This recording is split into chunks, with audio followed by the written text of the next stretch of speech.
family, Michelle here from Supersfarm, and in this video I plan to begin installing the insulation for our shed. So if you watched that video where I installed the stairs, that was sort of step 2. It was supposed to be step 1 of this shed build out. But the first thing we did was extend the electrical. So I'll show you some pictures and some footage of that. After some delays because there was a shortage of steel, we finally had the shed arrived. This is a Dirksen 12 by 28. It equates to about 300 square feet.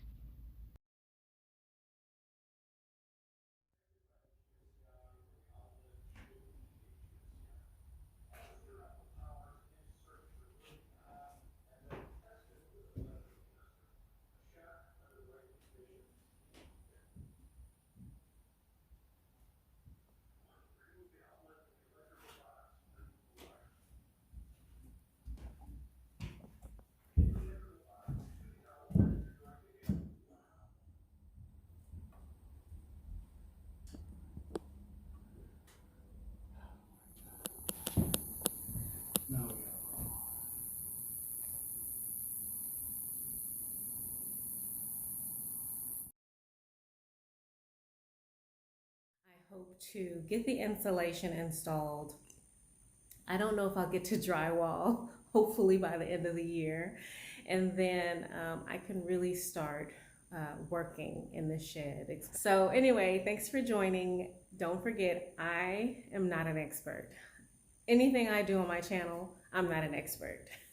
I am just bringing you along, giving you a little peek into the window of my journey to figuring it out. Thanks for watching. Peace and blessings. Okay, so what I have is this foil-backed insulation. We got this from Parker Lumber, as you can see.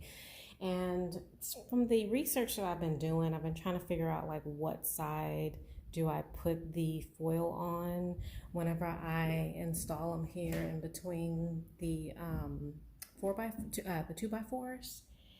From what I can tell, because I live in Texas, a hot climate, I want to put the foil facing outward because the foil reduces that heat transfer and creates sort of like a barrier to reflect that heat, away from the building and prevent it from coming in the building. So that is the best I can tell, is the way I'm supposed to do that. Now, I also purchased this foam board construction adhesive, and I'm going to use this to adhere the foam boards to the building. The window are smaller pieces, so I think I'm going to start there, just so I can kind of get the hang of how to make the measurements and attaching and all that good stuff. All right, so I wanted to just come back on and share how I'm cutting the insulation. I'm just using a basic utility knife and a carpenter square and a metal ruler. So this is a carpenter square, and of course the metal ruler or yardstick. And then I draw the line once I have it measured out for the piece that I need. And I cut it. I do not cut through the foil. I cut the styrofoam, and then when you fold back on the foil, I'm gonna try to do this with one hand, it snaps. Oh, come on, one-handed. I don't know if I can do this one-handed. All right, family, had to go get the tripod. Just a quick little snap I wanted to show you guys. Once you score through the styrofoam, all you have to do is fold back on it and it snaps.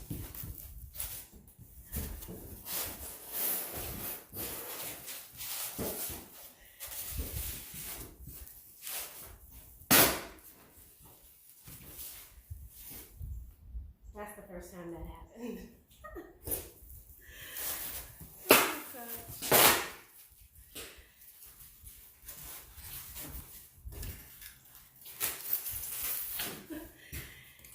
Oh wow, look at that. I've said it before, I'll say it again. This is not a tutorial. I'm just sharing with you my journey to figuring it out. So the piece that I'm cutting for is underneath the window. And I'm going to go ahead and use this because I need 37 inches and it's about 3 inches over that break that I just made. And I'm not gonna waste this piece of insulation. So I'm gonna go ahead and get that cut and installed and I'll show you my progress. Here's that cut. And it fits pretty snug for the most part. The part that bent is down here at the bottom.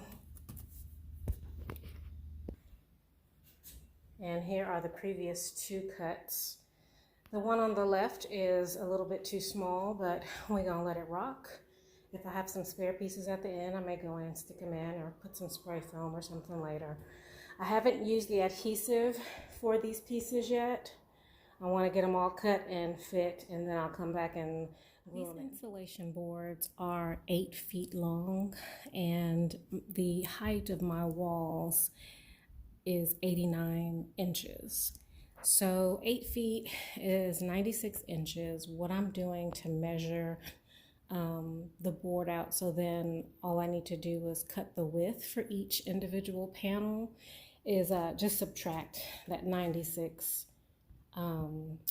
89 from 96, which is 7 inches. So then I come through with my ruler or my tape measure, whichever one I can find at the time, and measure out 7 inches and mark either side, both sides rather, of the ruler. And then I'll go through and connect all those lines. Okay, so after I connect the lines, you can see sometimes I get off. The way that I hold the pen up against the ruler, sometimes the ruler is on the line, so it puts the pen above it. And, you know, not a big deal, but I'll just go through and clean it up. And then I know whenever I get ready to cut this to follow the line that's solid. And so I'll start with the solid line and just kind of pay attention as I go. I'm not really too worried about it because as I've been putting the insulation in, like you can see there's 2 panels on that one. And the other ones over here, I'm noticing that it's a little better for it if it's a little bit wider, just a few centimeters wider than the area that I measured out for it to fit snugly. And, you know, eventually this is going to get drywalled anyway, so I think it's going to serve its purpose because I can actually already feel that this side of the building is cooler, which is ridiculous because you can see that sun is coming straight through the window there, but it's actually cooler in that little corner. All right, that cut is made. Here's the remainder. What I've been doing with the remainder is going through, here's some extra remainder here, but going through and kind of filling in the small gaps, like you can see that one above the window and this one as well. Just kind of piecemeal it in there. Again, I've resolved that this is not going to be seen, and the functionality, I can already tell that it's working just in that little area, so I'm not going to be too much of a stickler.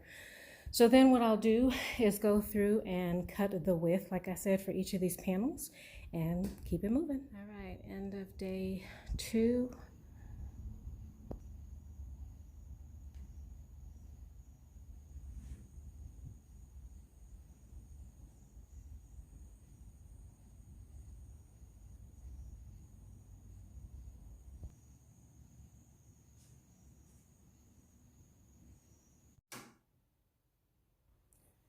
All right, so we have the rest of that back wall, this whole side to do, and then I'm trying to debate if I'm going to do this wall. I think I have enough material. I'm just not sure that I want to do it. I probably will do it, you know, right now I'm just like, This is going to be my daughter's side of the building. So for those of you that may not know, my baby, who will be 15 this year, is my entrepreneur. And the reason why we originally got this shed is because when we moved from Houston, I had an office in our home, and my baby had her small business. She made cookies, and for a while she was making slime. And then she really got into making bracelets and doing acrylic nails. So we got this shed to support her and to also provide an office space for me. I do want to use this shed mainly for, office work, computer work, and my herbal apothecary, which is really how I want to develop and grow our business. It's going to be really with that herbal apothecary, and eventually I hope I can get into cut flowers. So that is the purpose of this shed. We call it the farm office. And we call it many things, the lady loft, the she shed, but that is the purpose of this shed. I wasn't planning on getting any storage racks just yet, but I went into Home Depot yesterday because I had to pick up some other items, and they had these heavy duty black racks, and they're indoor outdoor, which is perfect for what I need them for, on sale for $109, and they were normally $179. So I had to get them. I couldn't pass it up. So I got 2 of these, and I'm gonna go back in a week or so and see if they have more, and I'll pick up a couple more because these will be greatly used. All right, let's get started. All right, so I have cut out the little notch for the outlet, and I wanted to share with you what I realized.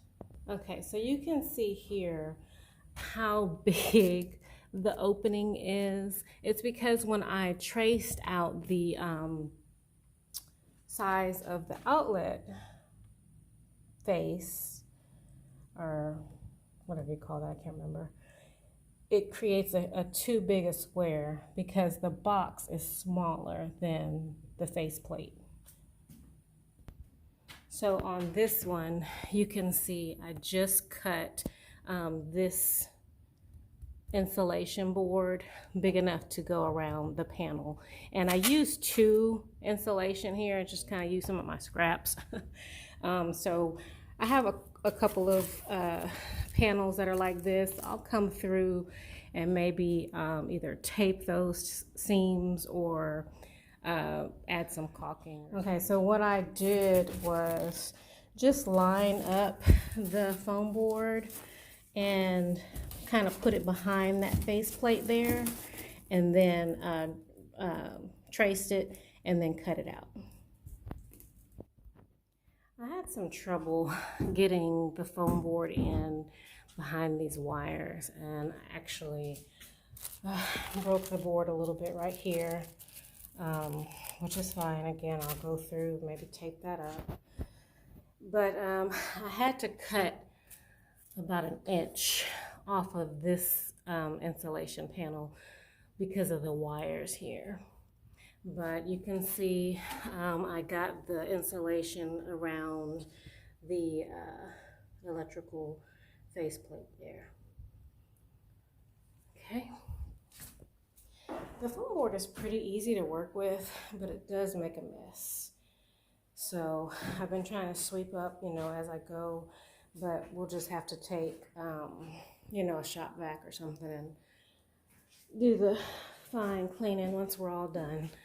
But I got the back panel done here, or the back wall rather. And now we are moving on to this side. I'm feeling pretty comfortable, pretty confident rather. I'm gonna get done today, which is exciting because the next project is going to be installing the window unit.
All right, family.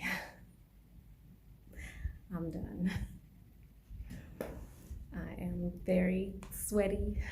It is still very humid in this shed, although I can feel that the temperature is not as hot. So let me just walk you around the shed and show you the final product. Thanks for hanging in there with me on this journey.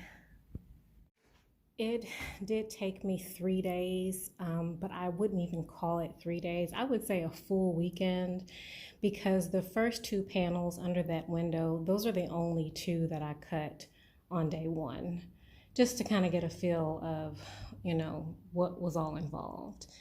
Then once I got a rhythm, I was able to complete this in the weekend, during the whole weekend. And there are still a few places that I want to tighten up, like, for example, this panel here, the ones where I sort of piecemealed 2 pieces together, 2 panels together to make a full panel. I want to go through those areas and like either tape them or seam them or use some adhesive. Those 2 back panels there where you can see I laid the insulation horizontally, I used all the little pieces that I had cut off from the larger panels. And again, I'll go through and tape those pieces together. So this is it. This is what it's looking like. This is a 300 square foot shed, and the next step is going to be to install the window air conditioner unit. So stay tuned and stick along if you guys want to continue to see our journey. I appreciate you, and thanks for following and subscribing. We'll see you next time. Peace and blessings from supersfarm.